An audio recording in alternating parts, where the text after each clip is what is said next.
Welcome to Wide Right CFB week number 3. And man, do we have a show for you. So, our first panelist and our newest member to Wide Right CFB is currently not sitting in his chair. So, I'm going to have to introduce you to our standard member here, our regular panelist and resident fan, lifetime fan of the Trojans, and I mean USC. He covers the left coast like no other. It is Mr. Cool Jude Santa Cruz. What's going on, Jude? Hey, what's up, guys? How you doing? Man, Mr. Cool, I like it. Do you approve? Yes, I absolutely approve of that. That's awesome. And if our next panelist will ever show up back to his chair, I'll introduce him. He'll be around right now. He's stressing me out too. If that gives you an idea as to who it might be. Oh. He better not be hanging outside that camera just to torture me. So we got a big show. This is our midweek show, right? Well, this is our preview to the weekend, and I got some stuff I want to talk about, man. I am excited, pumped up for college football this weekend. How about you? Oh, dude, I'm stoked, man. Ever since it started, 2 weeks ago, and they actually had a few games before that. But man, once college football gets going, I get excited. I always get excited, but you said earlier, I'm a lifelong Trojans fan.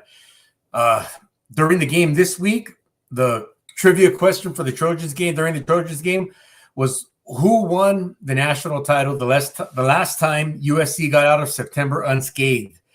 That was Auburn in 2010, which tells you it's been 12 years since USC's made it undefeated out of November. So I'm stoked. Now we got a new coaching staff. That's also about the time Pete Carroll left. So let's hope for good things here with Lincoln Riley.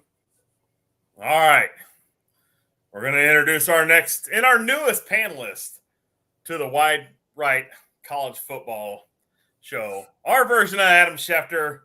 You may know him as Joey Preciado, but we call him Joey Picks. What's going on, Joey Hey, Picks? what's up, everybody? How's it going?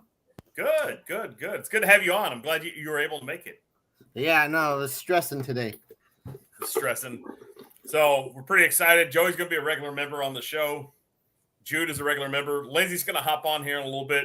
He's working tonight, so he's just going to come in with his lead pipe locks. But to start with, I guess the first thing we're gonna talk about is coaching news of the week, or I guess news of the week. Let's talk about some coaching vacancies coming up, or possibly there. The rumor mill, injuries, and Heisman watch. I mean, it's never too early to start talking Heisman watch, right, Joey? Yep, you're right. All right. So we're going to call this next segment You're Stressing Me Out, because I'm going to make Joey do most of the talking here. So You're stressing me out. I love it. You're stressing me out. All right, Joe, you're stressing me out. What's the news? What we got going on this week in college? So we got going on this week. Obviously, Nebraska fired Scott Frost, which was a big thing. There's a lot of candidates. I mean, one of the names out there that's controversial is Urban Meyer. Everybody knows he can build a program, but there's always baggage with him. But there's a couple dark horses too. Not dark horses, but Bill O'Brien. Bill O'Brien, the Alabama OC. He was in the professional, Texans and with the Patriots.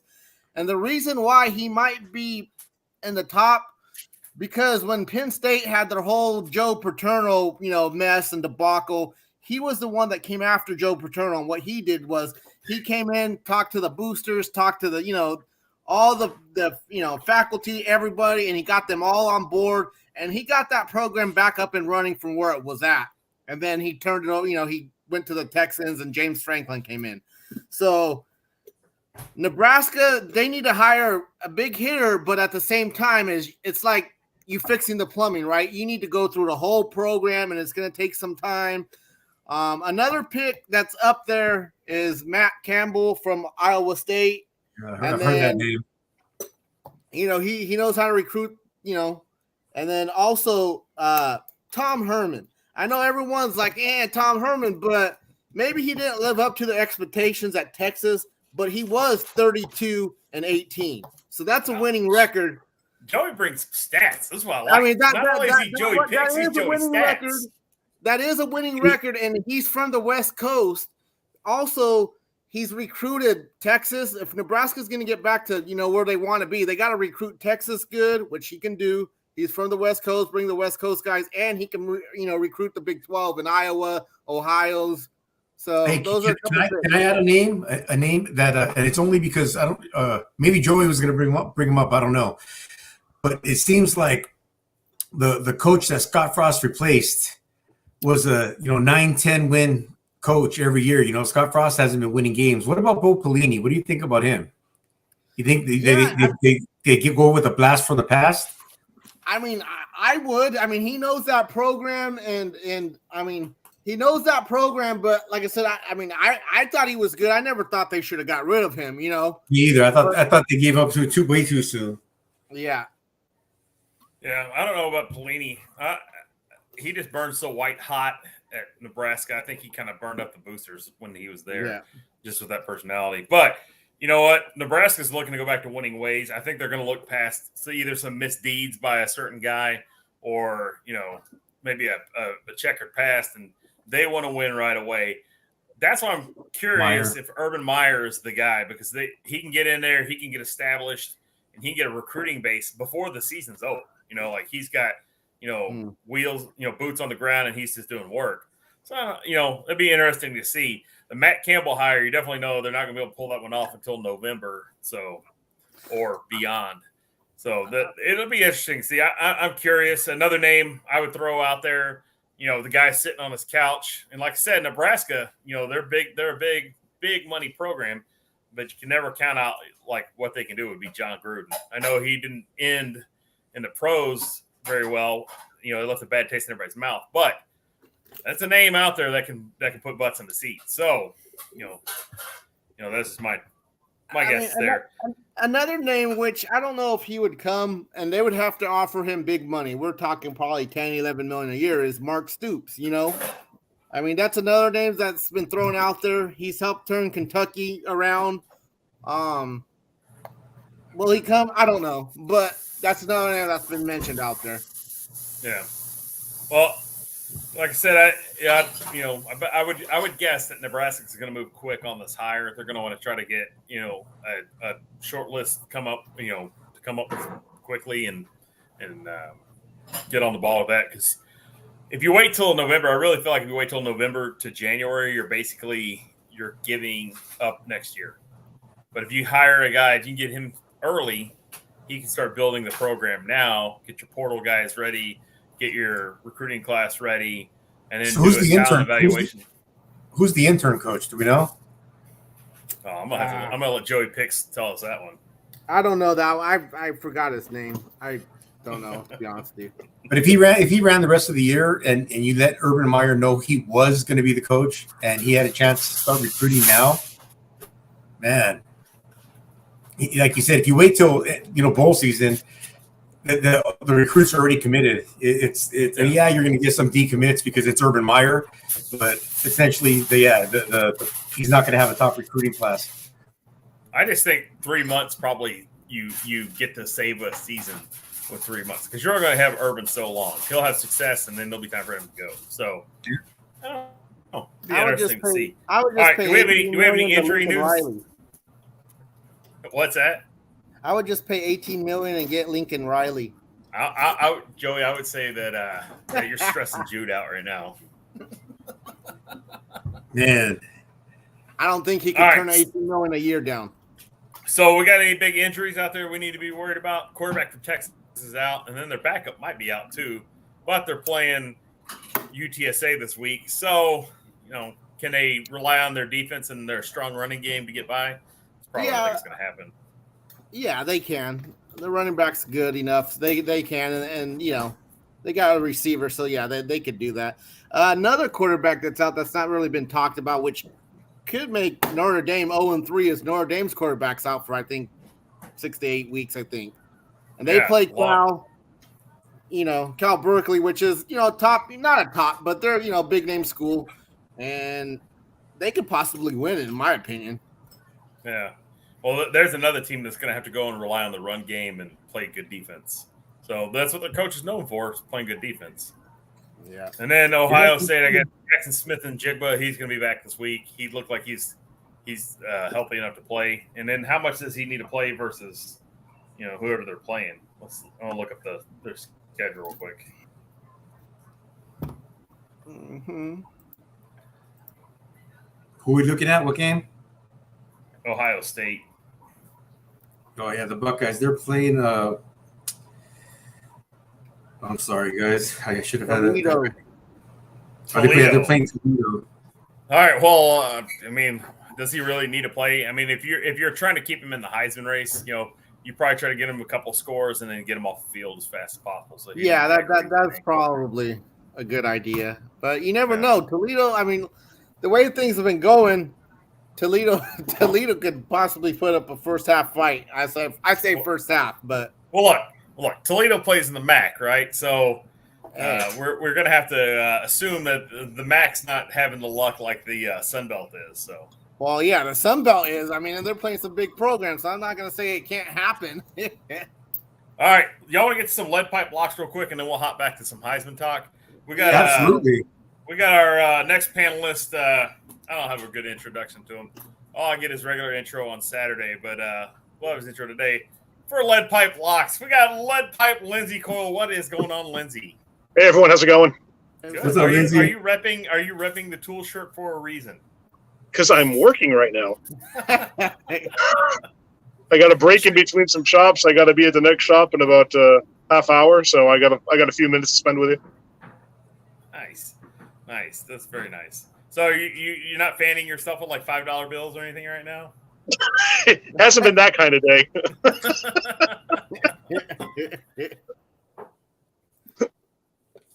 All right. So I talked to you yesterday, and I was like, hey, you got some lead pipe blocks? And you're like, Cass, these are so great, I can't tell you right now.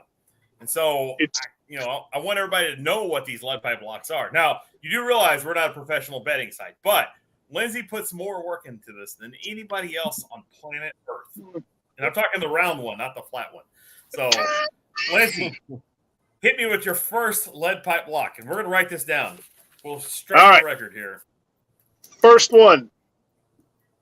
University of Texas versus University of Texas San Antonio. Now, no one knows what's going to go on with the quarterback situation for UT this week because there has not been a determination made on Hudson Card's ability to play. He injured his ankle last week, as you may recall, but their starter, Quinn Ewers, is now going to be out for the next 4 to 6 weeks with left clavicle sprain. So, although we don't yet know who exactly will be starting, it's a pretty good bet that Hudson Card will be the quarterback they go with. Even though he was injured last week, he put up a very good performance against number 1 Alabama, even though he came out on the losing end. So this week, congratulations to Texas because they've been ranked 21 in the AP poll, coming up from a non-ranked position. So they moved up in the eyes of a lot of people this week. I expect them to pull it out against UTSA. Man, getting ranked after a loss, that's impressive. That shows how well they played against number 1 Alabama because they were unranked, lost, a heartbreaker, and became ranked. Yep. Powerful performance. You're going to take UT. You got any scores in mind? 6,000 to nothing? What are we talking about? I don't think it's going to be terribly lopsided. I actually think it'll be a fairly close game. I'm going to go UT pulls it out 21-17. 21-17. That's a lot closer than Longhorn fans are going to hear. But I know. They don't want to hear it. But hey. No, they're not going to want to hear that one. All right. Pick number 2, Lindsay. Hit us with pick number 2. We're going to look at Alabama versus Louisiana Monroe. Alabama fell from the number 1 ranking spot. They gave it up to Georgia, so Alabama is now ranked number 2. And it's interesting, as Jude noted before, a losing team like UT can actually come up in the rankings, whereas a winning team like Alabama fell in the rankings. Yeah, so it hurts a little bit for the Roll Tide fans to know that their guys are now in number 2, but that's the way it comes out. And I think that that's a very good call to place them where they are now, because even though they won, it was not a great showing for them. Far too many penalties and some mediocre play to start the game last week. I don't think they're going to overcome all of those issues this week, but I still do have them winning against LA Monroe, given the disparity between the talent and the ability of the two teams. Do you have a score? I'm going to take Alabama with 35. No. I'm going to give Alabama 35 and LA Monroe a healthy 14. 14? Wow. Yeah. All right, look. If UL Monroe scores 14 points against Alabama, I might buy something on the truck next week. Just throwing it out there. Just throwing it out there. All right, give me your third lead pipe lock of the night. We're going to look at Arkansas and Missouri State, two unranked teams. And I think, though, that if we can judge anything this week based on their performance last week, I'm going to give the edge to Arkansas. I think they've got what it takes to pull it against Missouri State this week. It'll be interesting to see what happens because I do believe it's going to be a fairly close game, although I see the offense doing pretty good things on both teams. I'm going to go with Arkansas 42-35. So you think Bobby Petrino brings that much to Missouri State? We'll see. All right. We're going to check your scores. If you're like spot on, then we're going into business. Just saying. All right, number 4. Hit me with your fourth lead pipe lock of the weekend. All right, this one is my upset of the week. We're going to look at BYU and Oregon. Oregon is ranked 25 this week, but BYU is undefeated. Oregon's 1-1. So I'm going to give the edge to BYU going into the game. And although I don't think there'll be a ton of offense, I think there'll be some pretty stout defense on both sides. I still think that BYU is going to score 28, and I think Oregon will probably have 24. Wow. Ooh, good game. Yeah, Joey and I were talking in the back stream about, BYU. If they get past Oregon here, I mean, it's lights out possibly for the rest of the season. I mean, they could go undefeated and definitely be a threat for a CFB position. So then we're gonna have to buy Kaz the Cougar Tail. Cougar Tail. BYU. And then Joey's going to get all stressed out about it. It's not going to be good for anybody. He's going to need a back rub or something. That Cougar Tail he's talking about, that's like when you go to a BYU home game, man, that's one of their traditional things you got to try. I think it's some big, giant, long donut maple bar. It looks like a maple bar, yeah, but it's about 6 feet long. They call it a Cougar Tail. Well, I have been known to eat a few donuts my day, so we may have to have a Cougar Tail. All right, Lindsay, hit us with your fifth lead pipe lock of the week. My fifth. Darn it, I only had 4. Hang on, let me get you a fifth real quick. We can do this. Talk amongst yourselves. I like you brought up a top 25 matchup. 4 1-year locks. I like it. Joey will get your next your 5 games to watch this week. And Jude's 5 games coming up. I forgot to introduce myself whenever we were opening the show because Joey was like hiding from his computer. He was stressing me out, and I had worked on this great intro, and I was like, I had it all planned out. I gave Jude a new name. He's no longer Power Stroke Jude. He's Cool Jude Santa Cruz. You like that? Yes. Lindsay actually knew it. I told it to him yesterday. So, Joey, change your name, man. Put Joey Picks on there. Joey Picks. We just call All right, I got my last one here. All right, let's hear it. All right, watch the Texas Tech versus North Carolina State. North Carolina State's ranked 16 in the AP Bowl, and Texas Tech is unranked.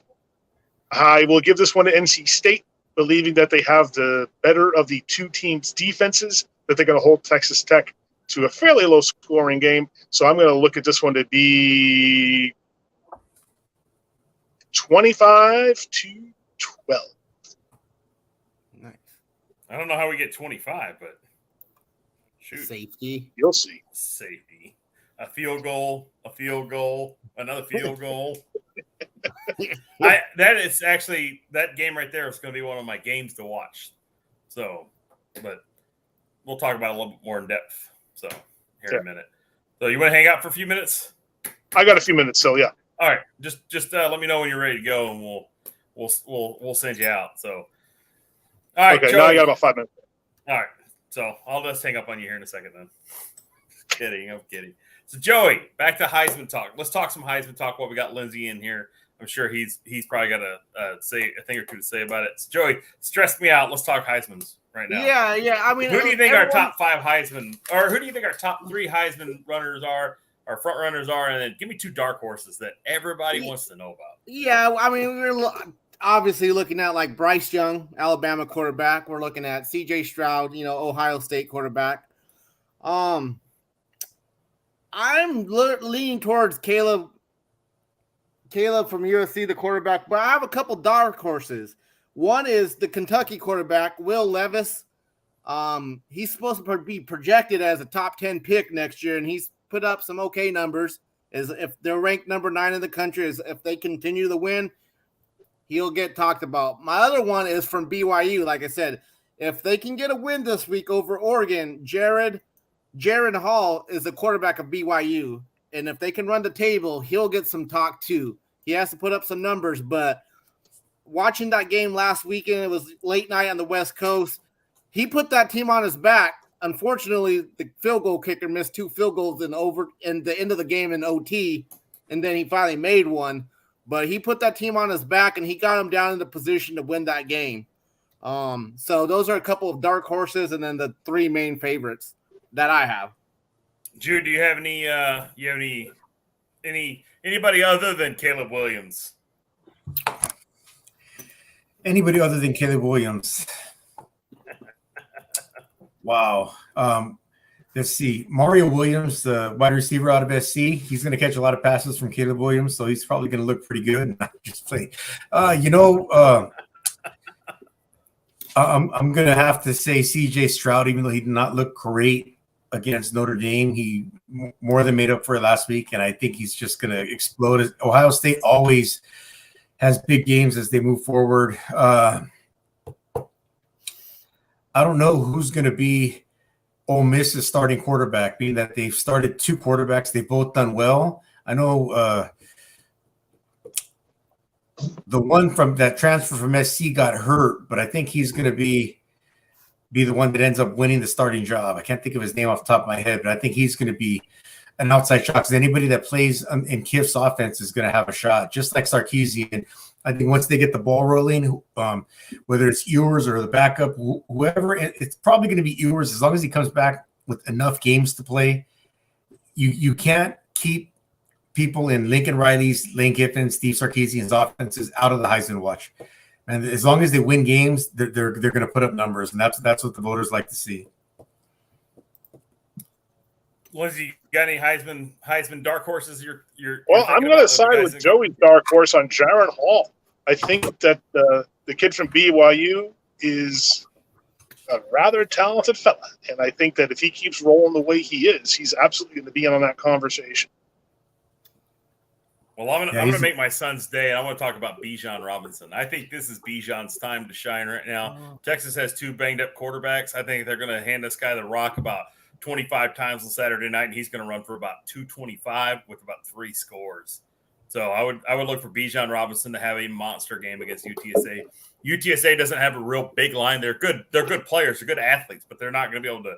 They're not going to match up well. They don't fit well with Texas's size. And they won't fit well with Bijan's ability to break tackles, lower the pad level, move the ball downfield. I really think that this is like a huge game for Bijan. I think he's really gonna impress a lot of people this week.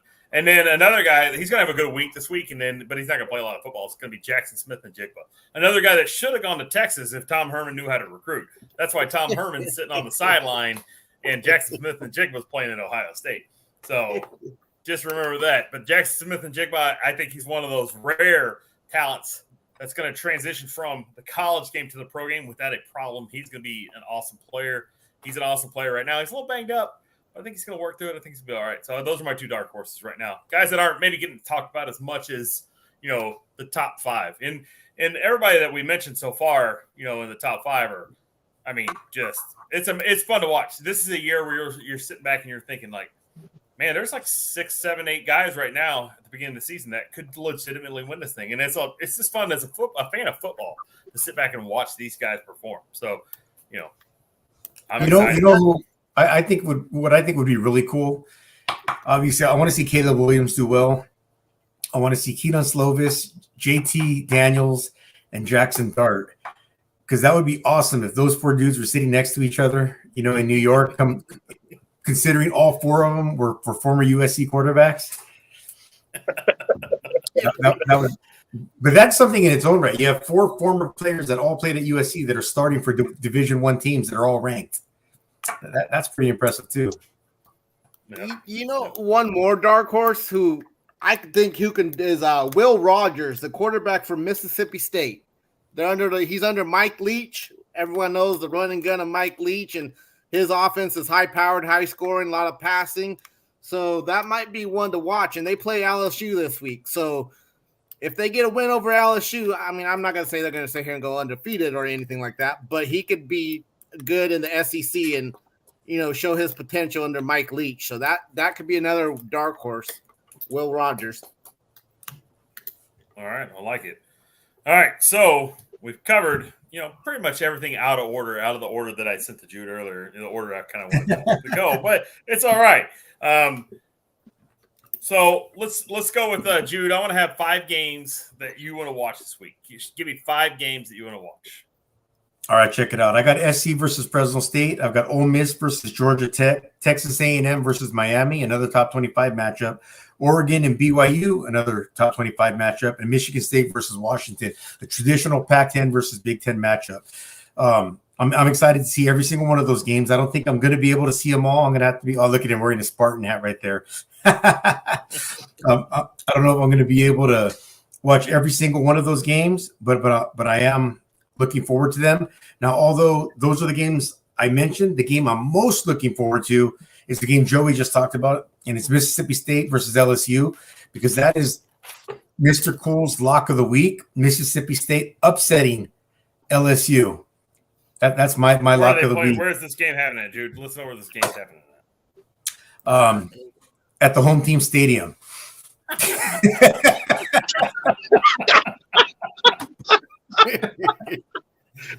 It's at LSU. You tune in to Wide Right. LSU. Look, It's at LSU. it looks like we should know what we're doing, and then all of a sudden the ball goes right. Wide All Right. right, that's right. Wide right. Exactly. All right, I guess Right. it's in Death Valley. Joey just confirmed it's in Death Valley. Death Valley. All right, so Jude's going to go with LSU. You got a score? Give me a score. Give me some numbers, Jude. Give me some numbers. I'm going to go Mississippi State 31, LSU 24. Close game. Mississippi State pulls it out at the end. So you're going with the Pirate. The Pirate's gonna row the boat out there, huh? I don't know. I just say go Bulldogs for that game, right? Well, they call Mike Leach the Pirate. Yeah, isn't that because of the way his eye is when he in his? I thought that was like a they were making fun of him because of Bell's palsy or something. I don't know. Maybe we should stop talking about him now. All right, Joey. Joey, hit me with. Stop stressing me out. Hit me with 5 games to watch this weekend. So I got an interesting one. I'm Kansas versus Houston. That to me is going to be very interesting because Kansas is 2-0 so far. Houston had that close game last week, and I think it'd be a matchup that probably not too many people will pay attention to, but I think it might be a good, entertaining game, them going back and forth. Also, the coach of Kansas is sort of a far dark horse I've heard of going to Nebraska, but I don't know about all that, but that's what I've heard. Another one I had was Jude, Mississippi versus LSU. I think Mike Leach can pull that off. I have another interesting one too. This is probably not really, no one will probably watch this one, but Nevada versus Iowa. Iowa did what they score 7 points last week or 3 points, whatever it is. Nevada, they lost to like a FCS school last week. So, it's one of those games. It's just like no one will ever pay attention to it, but it'll be interesting to see who wins that game because they both are sort of slumping.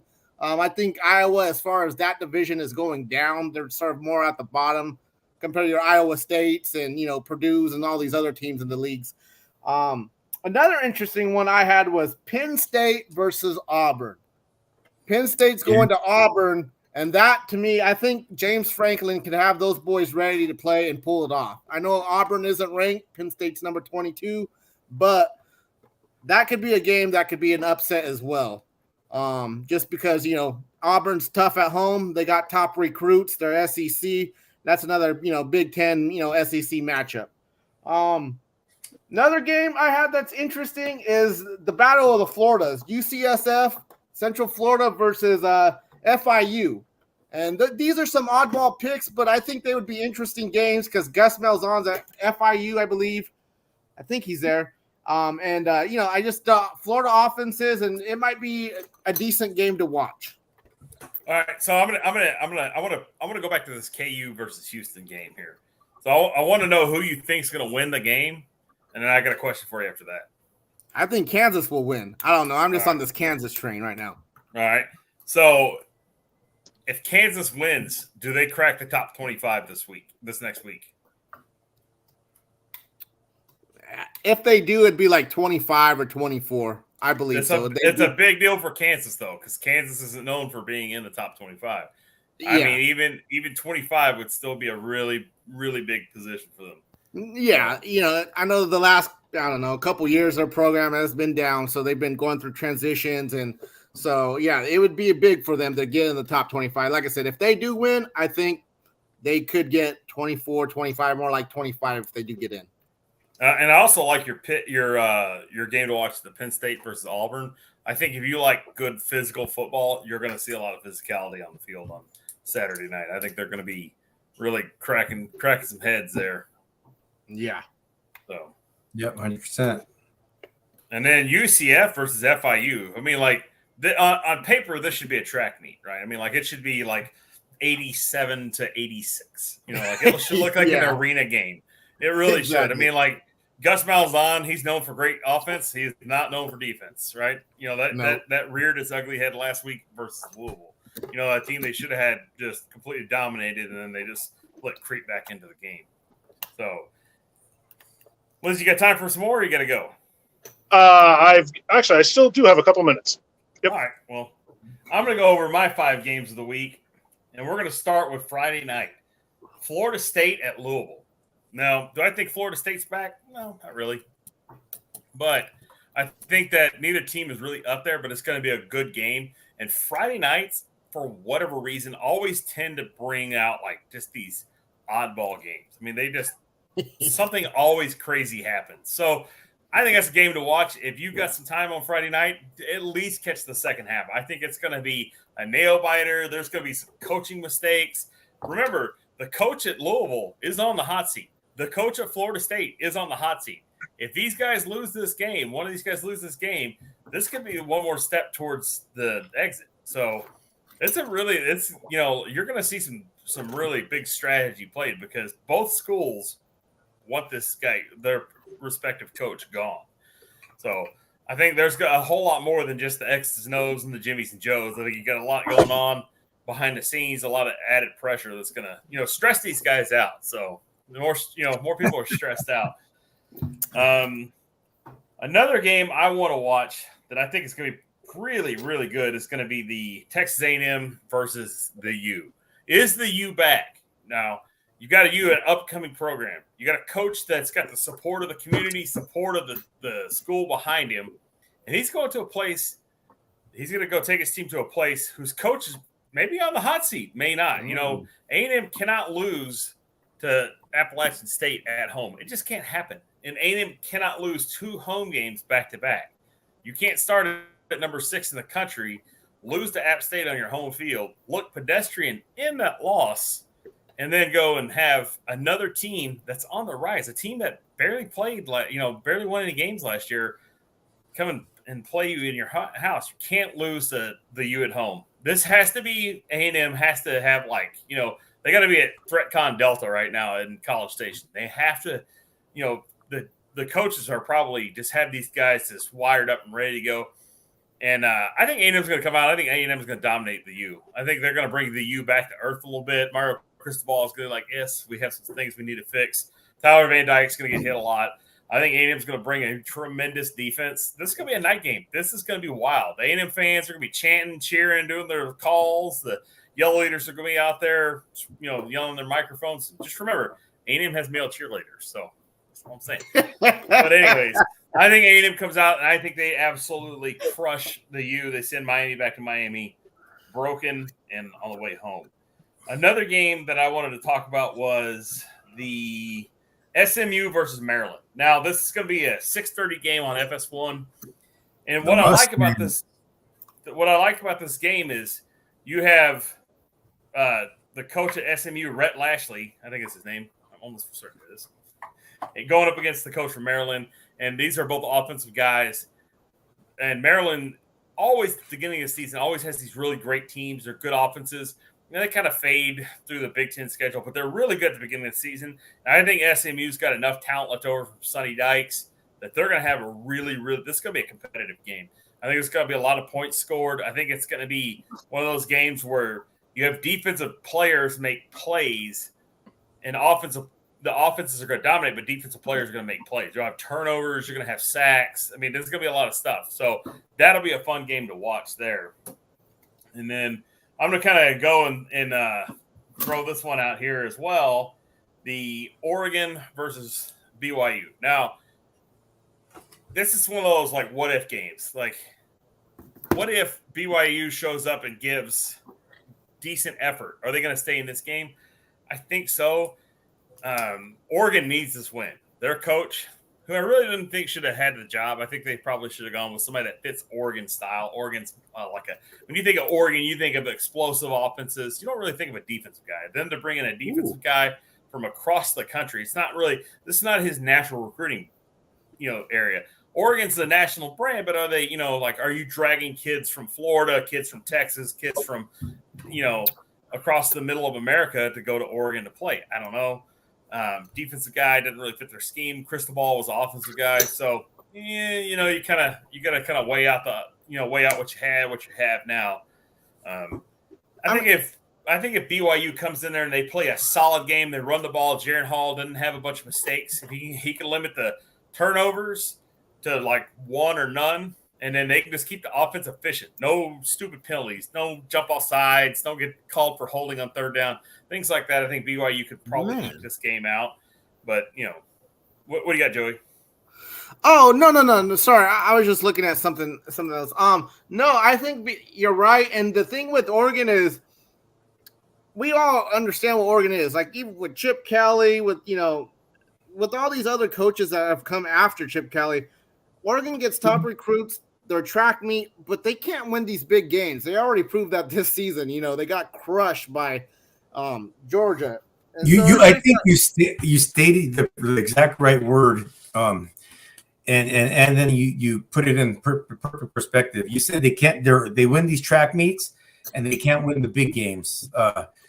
Lindsay, I know you might have to go before if you wanted to say your outro before I get into it. Are you in a rush? Yeah, I'm up against the clock right now, so I do have to duck out. I just want to leave on this. If you got to watch one game this weekend, watch Pittsburgh Panthers at the Western Michigan Broncos. It'll be a slugfest, and I've been looking forward to seeing what Pittsburgh does given Slovis's injuries. Cool. All right, so we're going to see you Saturday for recap time, right? You will. All right, recap. Well, Saturday is going to be a long show. We're going to have a lot to talk about on Saturday, I think. So yeah, that'll be a good one. Lindsay, we appreciate you coming on. Thanks, guys. Appreciate it. We have a great one here. Can't wait till Saturday where we have some fun. We'll get you to change your name from Lindsay Cole to Lead Pipe Lindsay. So. There you go, Lead Pipe Lindsay. We're gonna check the picks. Hey, if Lindsay gets, if he does well in the picks, business will be formed on Saturday night. That's all I'm saying. Lead Pipe Lindsay, picks, Mr. Thanks for having me on, guys. Thanks to everyone in the chat for participating. Tell your friends about the channel, and we'll see everyone on Saturday night. Good night, Lindsay. Have a good one. Bye. All right. So my fifth and final game is a game that Lindsay brought up, and that's Texas Tech at NC State. And this is curious because I follow the Big 12 a lot more than I follow a lot of other conferences, especially the ACC, right? I'm not the biggest ACC guy, but NC State is they got good defense. They definitely can play defense. Their offense, I don't know. We think of Texas Tech as this high-flying offense, kind of like Oregon, this track meet offense. But their new coach isn't a track meet guy. He's a guy that goes he likes to go play good, sound football. So what are we going to see? Are we going to see a real tight game? I think we are going to see a tight game on Saturday. But I think Lindsay had the wrong team favored. I think Texas Tech's going to steal a win on Saturday in North Carolina. Wow. The Red Raiders. Let's mark that box there. I think they could. It should be a tight game. That's a hard one to pick. I can see it going either way, in my opinion. Like you said, NC State's good. They're decent. They're top ranked, middle ranked. They're ranked 16th right now, I believe. But then I also, Texas Tech, they can come out with a win too.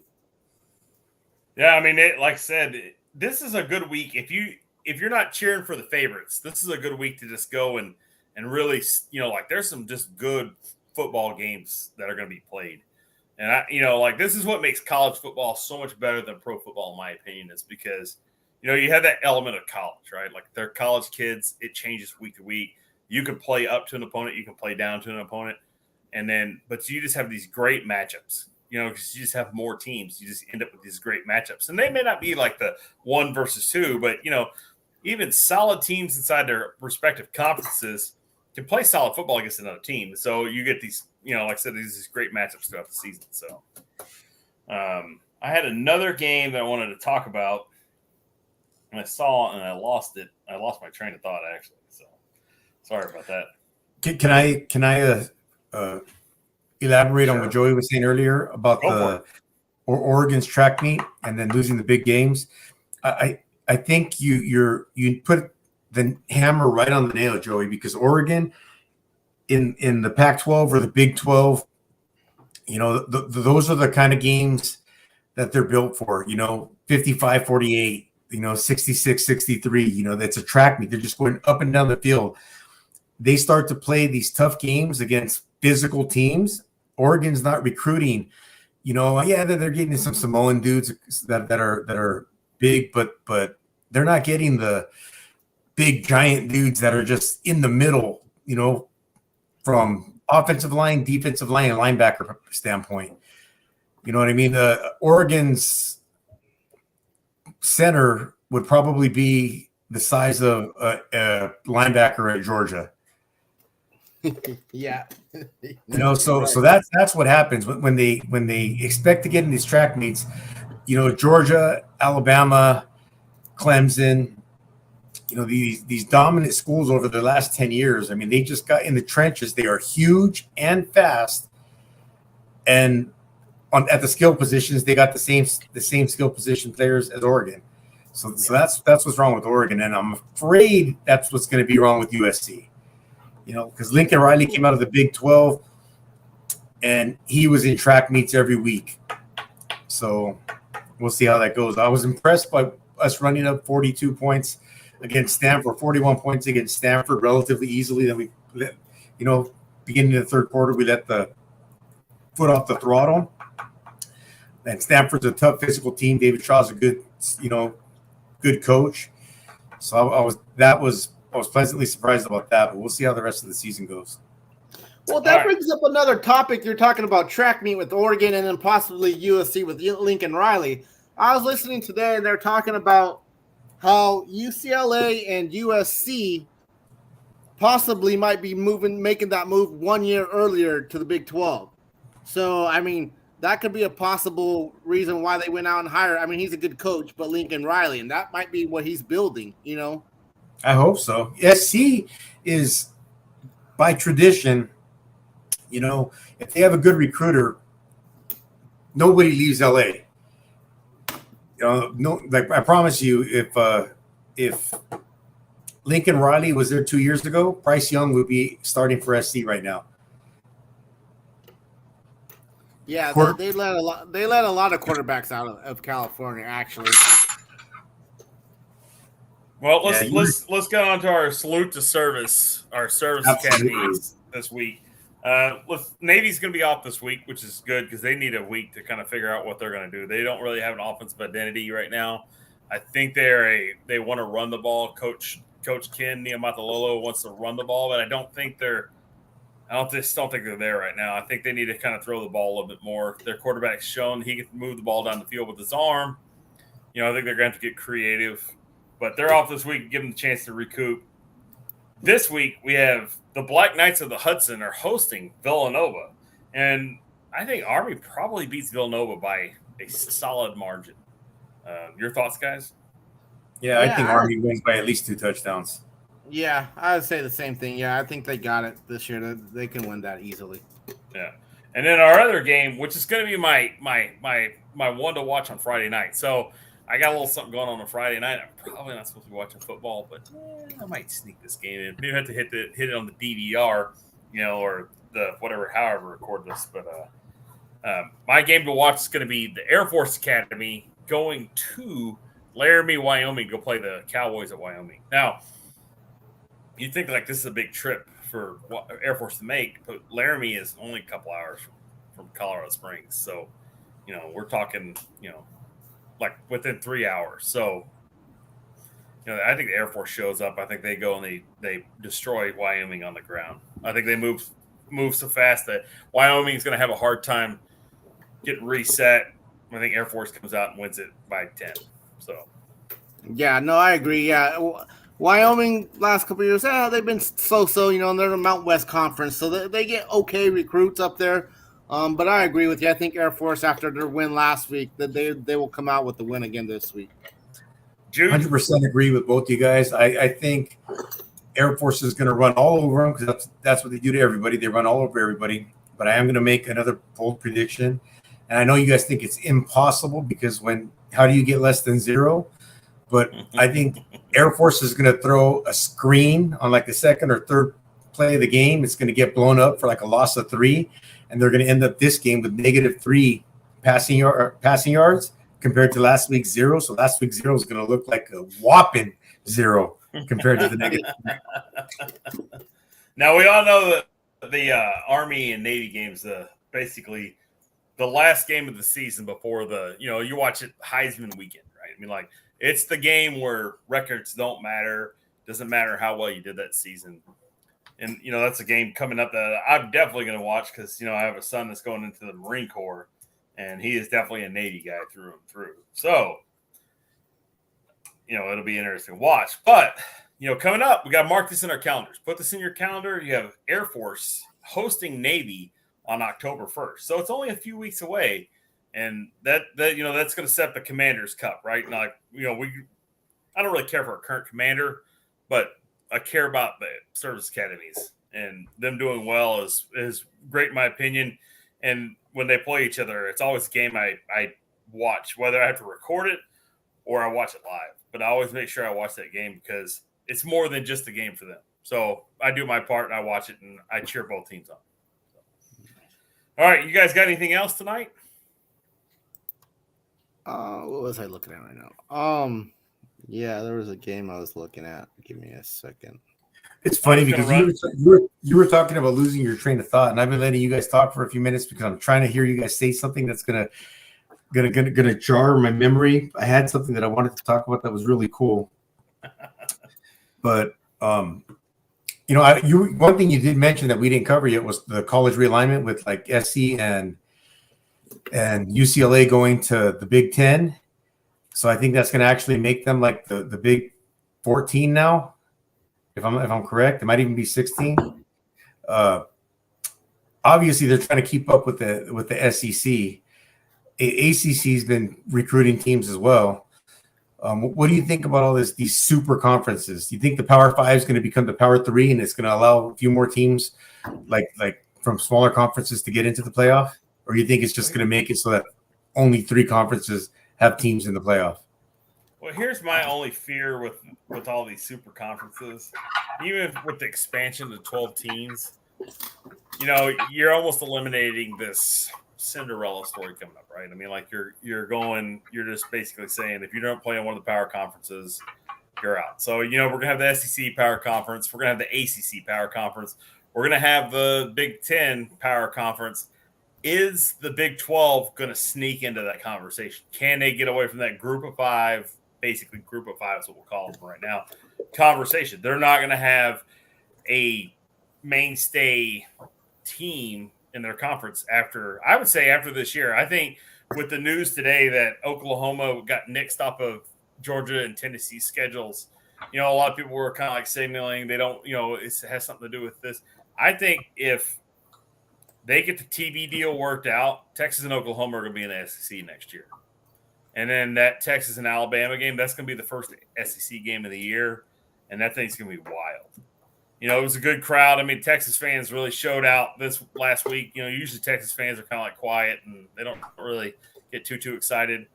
So, I think they're going to the SEC. What do you think that does to I'm not going to say a perennial top 10 team, but every year they are in the top 10, and they just usually end up around 12 or 11. But Oklahoma State, where do they end up? Because they're a solid college football team. This is the thing. So Texas and Oklahoma go to the Pac-12, or they go to the SEC. You got USC, UCLA going to the Big Ten. So basically, the Pac-12 is going to merge. They're going to take their best teams. They're going to go to the Big 12, right? That's my guesstimations, and they'll make some realignments here and there to make everything look good. But Oklahoma State's going to be the best of the rest. You know what I mean? And unfortunately, they have a great coach. I really do. I like Gundy a lot. I think he's an innovator of offense. I think he's been really loyal to Oklahoma State. Pickens Stadium. Yeah, he's been really loyal to that place. I would really like to see him. I thought last year he was going to pull it off, and if it wasn't for Spencer Sanders, really shit in the bed in the against Baylor, I thought they would play for a national championship. And I thought so too. I really wanted to see that. So I think that there's going to be a team that, unless they go to the Big Ten, they're going to be the glue that holds the ship together in the Big 12. And I think whatever you get from there, if you get, Oregon come to Big 12, I don't know, right? I mean, like, does Washington move your needle if you're the Big 12? If that happens, if they can play a couple of decent teams, Division I schools in the preseason, if they get NC State, maybe a Colorado or Mississippi State, get some ACC, SEC teams in that are beatable, and then run through their conference, then there's no reason Oklahoma State wouldn't be in the college football playoff every year. Well, and this is what I would like to see. So if we go to all these super conferences, basically we're playing off of a top 25, right? We have, you'll have 50 franchises playing for 25 spots, and then out of that 25, you'll have 12 that advance to the playoff system, all right? But everybody's playing for that 25, trying to get that 25 and work your way up from there. Then what we have is, we'll have these big, massive mega conferences. You're going to play your 6 guaranteed conference games a year. These 6 teams you're going to play every year. Then you're going to play 3 other teams for your conference, probably every other year. You know what I mean? One year you'll play, and one year you won't. And then that leaves you 3 games. So what I would like to see is these mega conferences have like not a commission, but like a board that decides games that are going to happen that are non-conference games. So you'll get Clemson versus USC. You know what I mean? And you're not going to know this. They're not going to schedule this thing out 11, 12, 15 years. This thing's going to be scheduled the year before it happens. So, as soon as college football season's over, they go and they have this big to-do. Clemson's going to USC, or USC's going to Clemson. And I think that would move a lot of, that'd move a lot of needles, right? Like seeing games like that. Seeing games that matter against perennial powers, right? Like, I know USC's been down, but USC is a major brand in college football. Much like Texas, much like Oklahoma, much like Alabama, they're major brands in college football. Clemson's a major brand too. You want to see major brands playing other teams that are major brands. You definitely don't want to see them, playing the directional school of the week or the daughters of the poor and blind. Those games all those do are pad stats and build depth. You want to see them play meaningful games.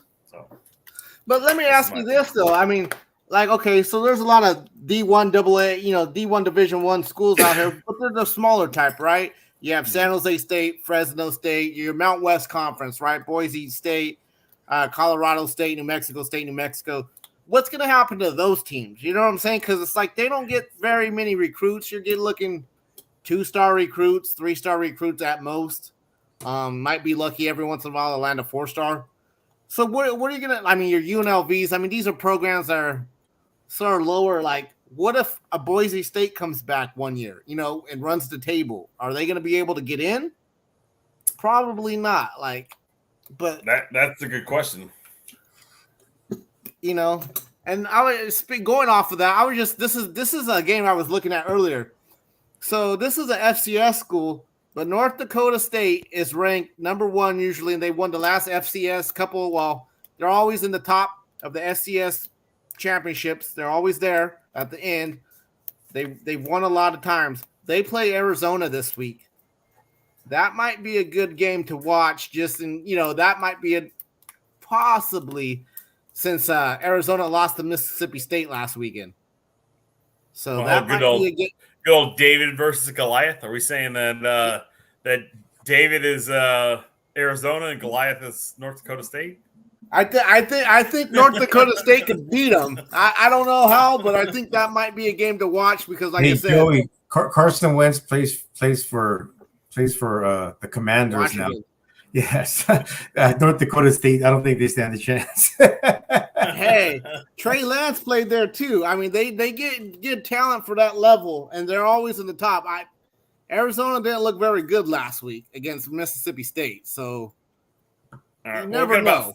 We got about 5 minutes left in tonight's show. Let's just run through the top 25 real quick, hit some outros, and we'll call it a night. So we're looking at this Georgia versus South Carolina. They're playing in South Carolina. I think Georgia just keeps on rolling.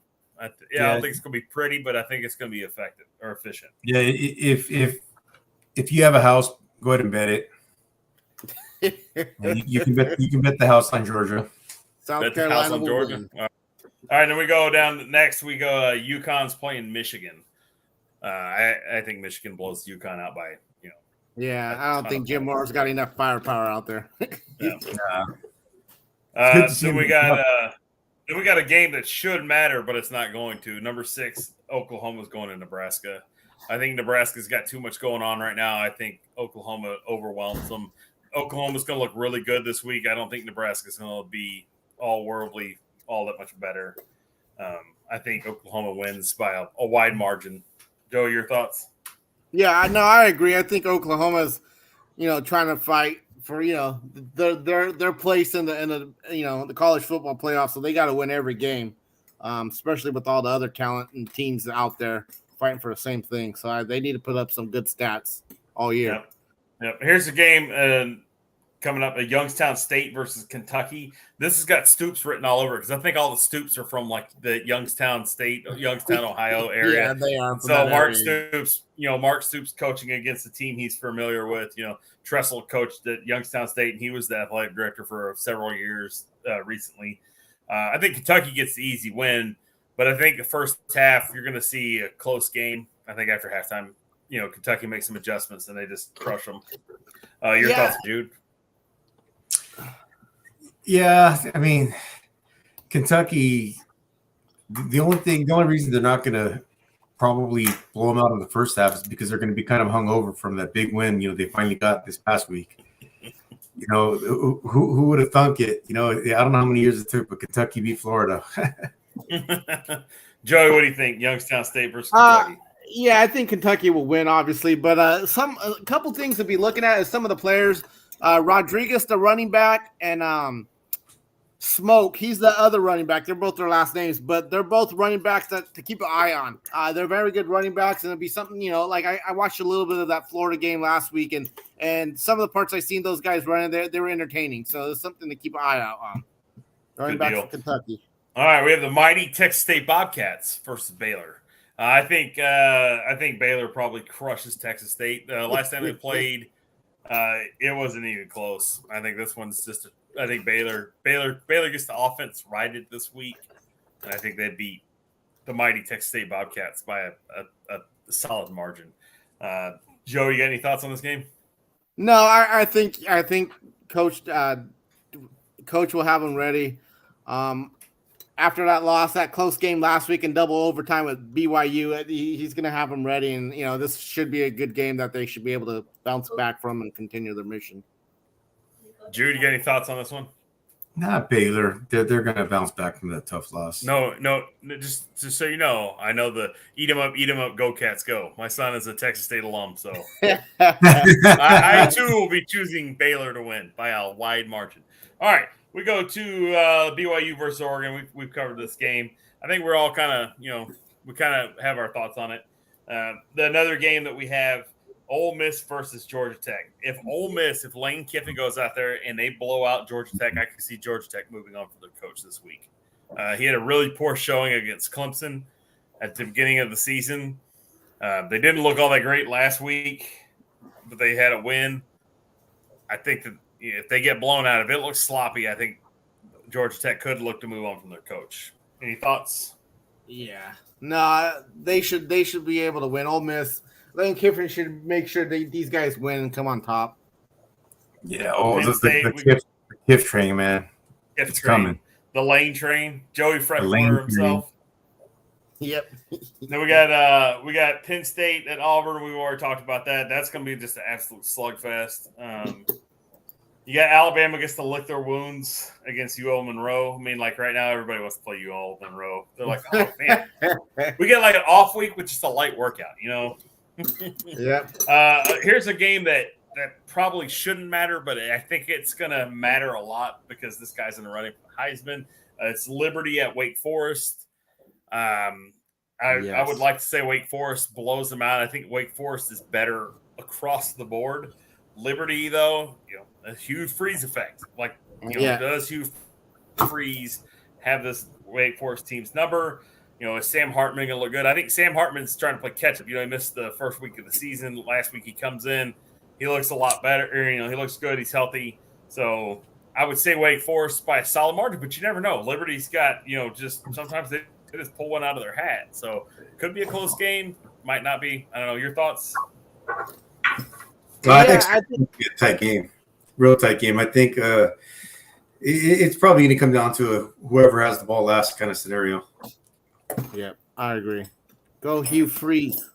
Yes. And then we got Toledo versus the number 3 Ohio State. Toledo. Toledo. I don't think anything's going to happen here. We all agreement on this game. I guess if we could take a bet on this game, how many quarters does Jackson Smith and Jigba play on Saturday? I say the second quarter, and then they take them out. First half. Yeah, first half. All right, big game, massive game up next. You got Arkansas Pine Bluff versus number 8 Oklahoma State. I think Spencer Sanders rolls.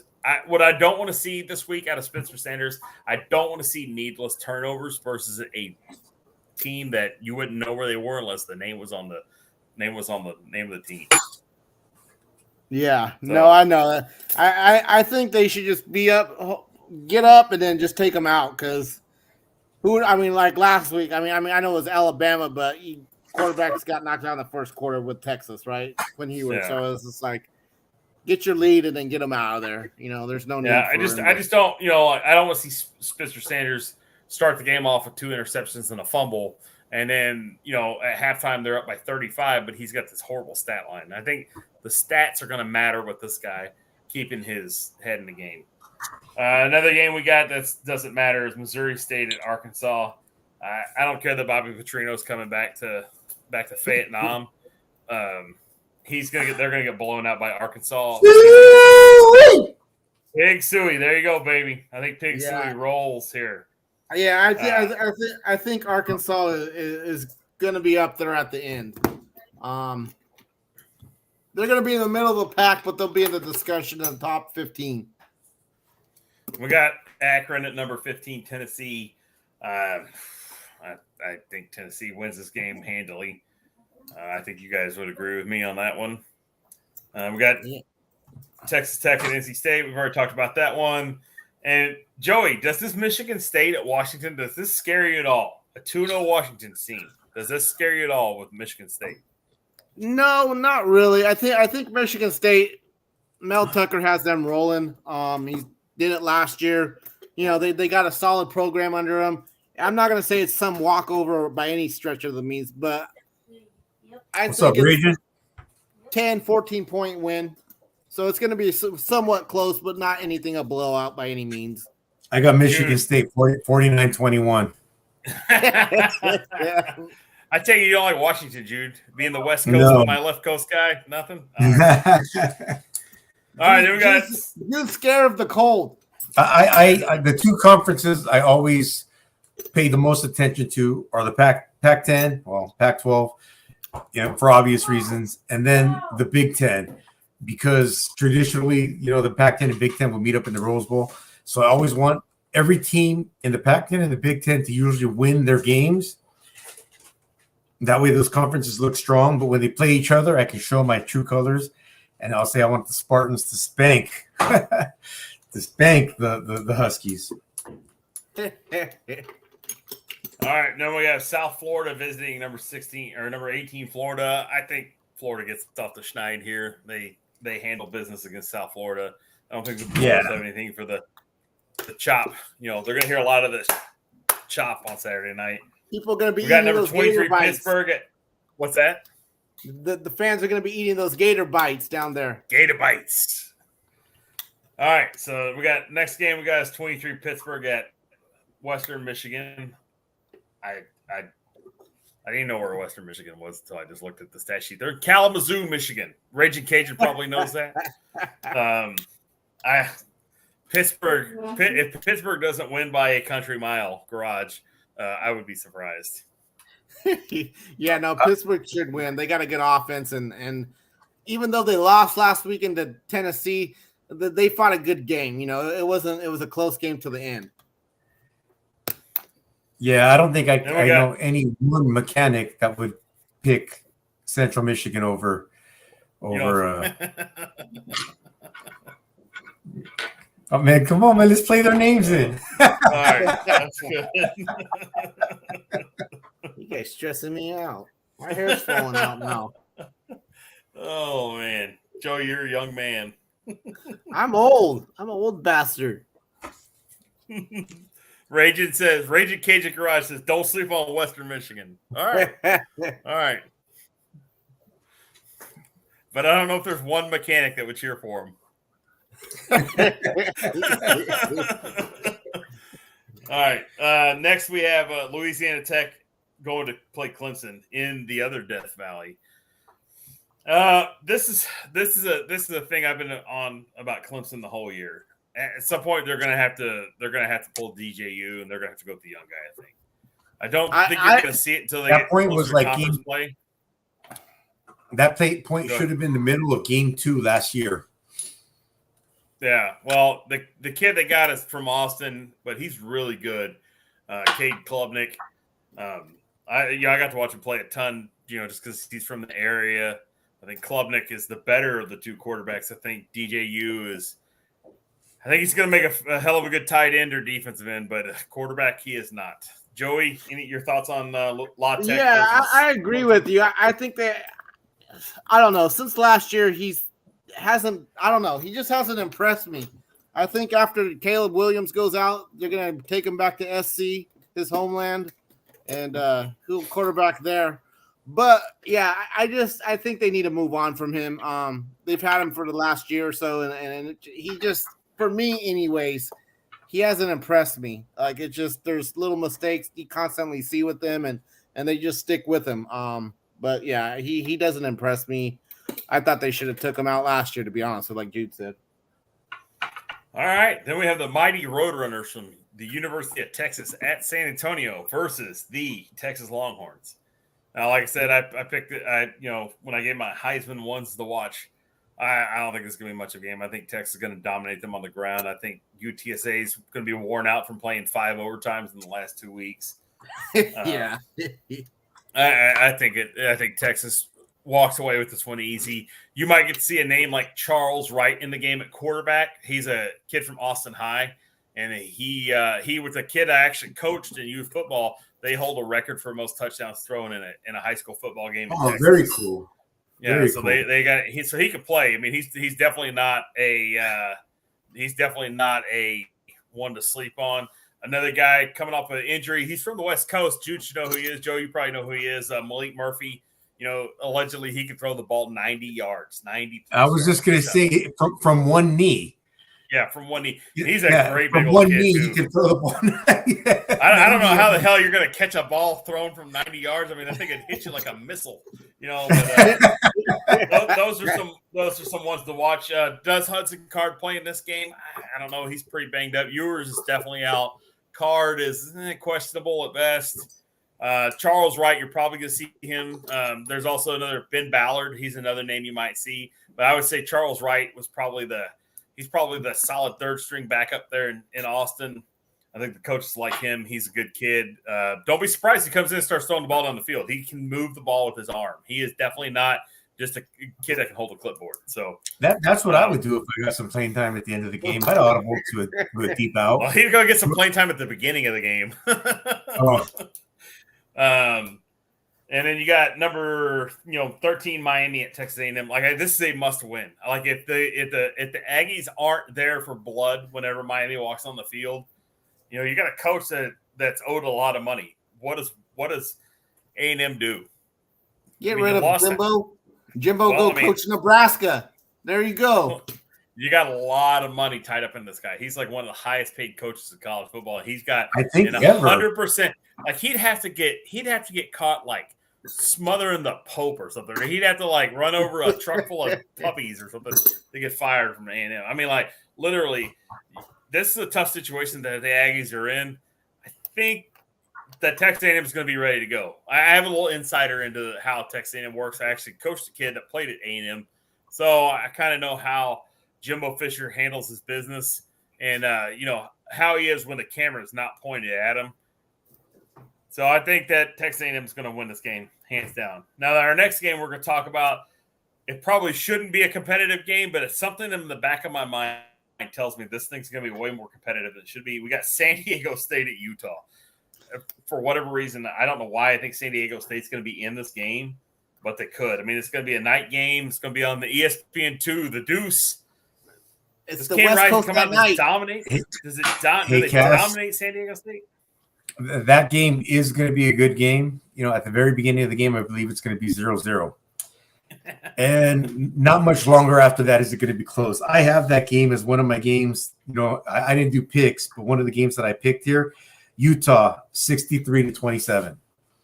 63-27. I like it. All right. I Let me get at down to this other game. This next game doing- doesn't really matter. This team right here, they're just not, nobody cares about them. Fresno State, USC. Thanks for watching. You know what, though? Don't sleep on Fresno State. Just for a simple fact, USC and Fresno State, I don't know what it is, because a lot of the Fresno State kids, they hate because some of them get offers from USC, but then, USC will throw them out the window and then they go to Fresno State, right? So there's a lot of battling there for, it's like. You got to love their attitude anytime, anywhere, any place, or they'll play anyone. Their coach will schedule any team, and I love that. Yeah, I think USC wins this game. I don't think by a lot. I think if we probably stick right on the point margin, it's a 12-point margin. I think USC wins by that 12-14, something like that. I want Jude shaking in his boots. I don't think he's going to be shaking. I think maybe Fresno State gets a late touchdown, just because that's what they're going to do. But, I think it's going to be – I don't think it's going to be a blowout. I think it's just going to be a What decent happens game. if, like, Caleb Williams fucking hurts himself? The next guy at USC should be better than Fresno State's quarterback. Well, the next two guys should be better than Fresno State's quarterback. They say that, but we don't even know who the next guy is. I mean, Lincoln Riley always has a guy hidden up his sleeve. You know what I mean? Like, you think that Caleb Williams is good? The guy he's holding on you with, this guy is probably like was backing up JT Daniels. You know who was backing up Carson Palmer when he won a Heisman Trophy? Matt Leinart. Yeah. It's like Pete there you go, Raging. I like that score. Riley, though. I like that score, Raging. 63. So let's go through the chat. We didn't have a ton of people watching us tonight, but hopefully they get us in syndication here. We'll say hi to John Diabolical 58. Thanks for watching tonight. And then Raging Cajun. To answer your question, I think Nick Saban's the highest paid coach, but Jimbo Fisher's like not that far behind, right? And the way his contract works, it's a lot of money that he's owed. And Nick Saban, every time whoever becomes the next highest paid coach, then that next day, the athletic director should call Nick Saban and go, "Hey, congratulations, you're getting a raise. You're now the highest paid coach again for the 47th time this year." So, but I'd like to thank everybody watching tonight. It was a good show. I'll let Joey Picks do his outro. Joe, you got anything to tell the folks? Nah, just thanks for watching, and we'll keep you guys updated. We're going to talk about all kinds of football. Eventually, down throughout the season, we'll talk about some junior college football, some recruiting, your top schools, Texas, USC. We'll talk about some FCS schools, and we'll even talk about some of the favorite snacks at the different stadiums. Like last week, BYU has the Cougar Tail. It's like a It looks like a 6-foot maple donut. Jude likes those. I like all donuts. All right. All right, cool. Jude Santa Cruz. All right, guys, what's up? Thank you for watching. I really appreciate it. I do hope you guys watch us in syndication. I'm going to blow it up on all the socials so you guys can see that we're out there. I want to say thank you for watching again. I know everybody, from the South is going to be talking about how Bama and Georgia or Clemson or, any one of those schools, Ole Miss are going to win. 3 of those schools that I just named, that are like national title contenders are from the SEC. But I want you to always remember, you can't spell SEC without SEC, without SC. Fight on. Right on. All right, appreciate y'all watching us tonight. It's been a good show. It's a little discombobulated, but we're getting our sea legs underneath us. And, in the words of John Madden, the team that scores the most points always wins the game. Thanks for watching. All right.